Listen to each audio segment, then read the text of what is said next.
Hey guys, I hope you all are staying safe and healthy and well. I hope you're enjoying your family time while we're out of school and making sure that you're staying 6 feet away from everybody. I wanted to read you guys a book today. I'm going to read Mary Poppins. This is not the full Mary Poppins book. The full Mary Poppins book is a chapter book. This one is an adaptation, which means it was just made shorter for us to enjoy. It was written by Amy Noveski and it was illustrated by Genevieve Godbout. Now, the author of the full book, her name is P.L. Travers, but this one is adapted. Mary Poppins. If you are looking for number 17 Cherry Tree Lane, and it is likely that you are, for this book is all about that particular house, you'll find it. 4 children lived there. Jane, the oldest, Michael, her brother, and the twins. The family's nanny had left unexpectedly, and it was bedtime. Outside, the east wind blew, howling through the cherry trees that lined the street. The wind madly spun Admiral Boone's weather vane. Michael joined his sister Jane at the window. The twins were howling as loud as the wind, and that's when they saw a strange shape flying toward them. It was a woman carrying an umbrella in one hand and a bag in the other. The wind seemed to fling her at the house, where she landed heavily against the front door, quieting even the twins. "I've never seen that before," said Michael. Neither had their parents, for they promptly opened the door. At the top of the landing, the children watched as this curious visitor flew up the banister. Jane and Michael slid down the banister all the time, much to their parents' dismay, but never up. Despite the wind, she was neat as a pin. There was something exciting about her. "I am Mary Poppins." "How did you find us?" asked Jane. "The wind blew me here," she said. And then Mary Poppins wasted no time getting settled.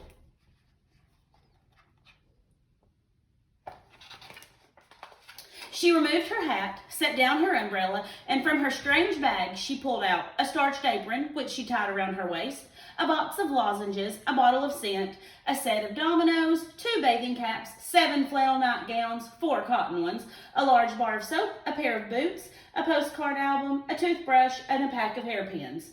"Now, spit spot," she said, "off to bed."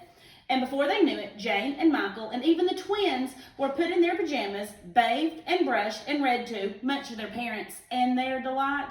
"Mary Poppins, you'll never leave us, will you?" asked Michael. "I'll stay till the wind changes," she answered. From that night on, Mary took charge, and the children followed. And every day with Mary was an adventure. They always waved to Miss Lark, their next-door neighbor, on their way out. "Good morning, and how are we today?" she said. Jane and Michael never knew if she was asking how they were or how she and her spoiled, fluffy little dog were. They always stopped to admire the matchman's work. On sunny days, the matchman made chalk drawings on the sidewalk instead of selling matches. "Strike me pink," Mary always said when she was feeling pleased. On this particular day, Mary Poppins, Jane, and Michael were taking the bus to pay a visit to Mary's uncle, Mr. Wigg. "Why is your uncle called Mr. Wigg?" asked Michael. "Does he wear one?" "He is called Mr. Wigg because Mr. Wigg is his name," said Mary. "And he doesn't wear one. He is bald." Inside number 3 Robertson Road, an enormous table was laid for tea. But where was Mr. Wigg? Jane and Michael heard a giggle and then looked up. "Oh, Uncle Albert, not again! It's not your birthday, is it?" Mary Poppins asked. "I'm afraid it is my birthday," he said, "and whenever my birthday falls on a Friday, well, it's all up with me. Absolutely UP." "Why?" asked Jane. "How?" asked Michael. "Well, you see, the first funny thought, and I'm up like a balloon, and until I think of something serious, I can't get down." The children laughed, and the more they laughed, a curious thing happened. Jane felt herself growing lighter and lighter. It was a delicious feeling, which made her laugh more. And then Michael started laughing too. But Mary Poppins liked to be proper. "Really," she said, "really, such behavior." "Come up, Mary Poppins," cried the children. "Think of something funny." But Mary didn't need to. She could fly even without laughing. She brought the table with her. "Time for tea," announced Mr. Wigg, and the children laughed some more.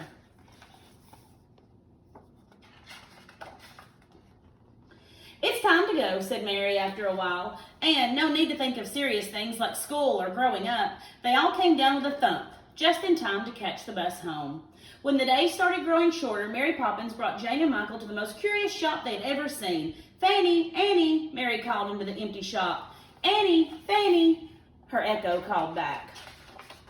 Miss Fanny and Miss Annie appeared with their mother, Miss Corey. "Howdy do," she said with a dreamy smile. She offered Jane and Michael a baker's dozen of gingerbread, each adorned with a gilt paper star. Arms piled up with the delicious dark cakes, Mary and Jane and Michael headed home. Later that night, after the gingerbread was gone and they had hidden their golden stars away in the nursery, Jane and Michael awoke to voices outside the window. Fanny and Annie each held a ladder and set them up on one end on the earth and the other end in the sky. And Miss Corey painted the sky with glue. And Mary Poppins stuck gilt stars that began to twinkle furiously. "They're stars!" "Are the stars gold paper? Or is the gold paper stars?" Jane wondered. But she knew that only someone very much wiser than Michael could give her the answer.